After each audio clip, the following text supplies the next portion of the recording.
Once upon a time, there was a young prince. He lived in a grand place with his clever, practical twin sister and their kind, well-meaning father. The prince was well versed in art and music and enjoyed reading novels. The prince's favorite spot in the palace, for drawing or reading or playing instruments, was a high tower, from which he could see the entire city outside. He became enamored with the lives of the people below him, in particular that of one small boy with bright blue eyes and long yellow hair. Day by day, the prince would watch him come and go. He nearly came to feel as though he knew the boy himself. More than anything, he longed to meet him in person. But he was a commoner, and he was a prince. So he thought that might be too strange. One evening, there was a grand masquerade at the palace. Among those in attendance were some of the finest lords and ladies from across the kingdom. The prince was relieved. Finally, he thought, something to get my mind off that guy for good. He danced with several guests, but much to his chagrin, none of them intrigued him quite like the boy from the city.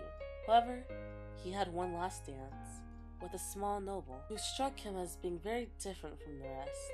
He spoke of travel and science and a great many other things so foreign to the prince, and although he could scarcely keep up with the word the noble said, the prince was falling in love. Then the clock struck 12, and the night came to an end, and the young noble removed his mask. And of course, the person underneath was none other than the boy from the city. That settled it.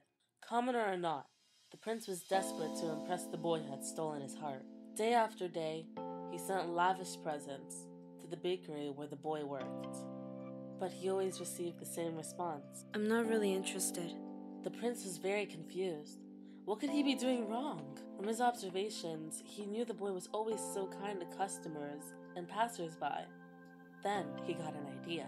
He traded his tunic for a vest and tie, and messed up his hair a little more, just for good measure. He strode out of the palace gates, took a trolley to the bakery, and placed an order for a coffee and a scone. And then he waited, and then there he was. And then something strange happened deep within the prince's heart. With no gifts to give the boy, nor his distinctive clothes, he felt utterly unimpressive. For the first time, he was truly embarrassed. So when the boy said, You look lonely.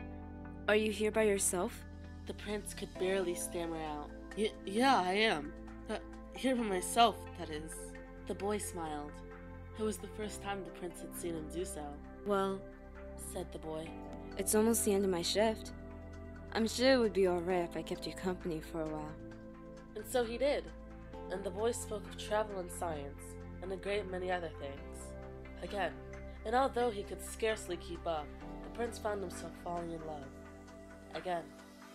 But this time, there was no clock to strike midnight.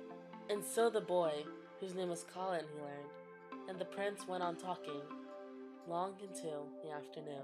As the sun began to set, though, the prince realized it was high time he returned to the palace. As he jumped in a hurry, Colin asked him another question. Will I see you again tomorrow? Without a moment's thought, the prince replied, Yes, I'd love to. In their days together, Colin showed the prince many things. How to pick the perfect ingredients at the market, for example, or which fair rides were the least frightening, or the perfect spot to watch the sunrise. In return, the prince showed Colin everything he knew of art, books, and music, and the two of them became very close. One day, the prince mustered up the courage to tell Colin who he really was, but as it turned out... Oh, I knew that all along. What? Exclaimed the prince. How? I recognize you from the dance, of course. Even without your mask, it wasn't hard to tell. And I remembered all the gifts you sent. The prince was again confused. If you knew who I was, then why did you keep me company at the bakery that day? Every time I sent you something, you replied, I'm not really interested. Colin hesitated. After a moment, he said, That's right. I haven't much use for riches or fineries, so I wasn't really interested in your gifts. The truth is, though, since the masquerade, I've been hoping to see you again. Not as a prince, but as a person. I'm glad we met at the cafe that day, because the days I've spent with you, Lance, have been some of the happiest I've had in a very, very long time. Colin and Lance went on to have many more happy days together, and naturally, they lived happily ever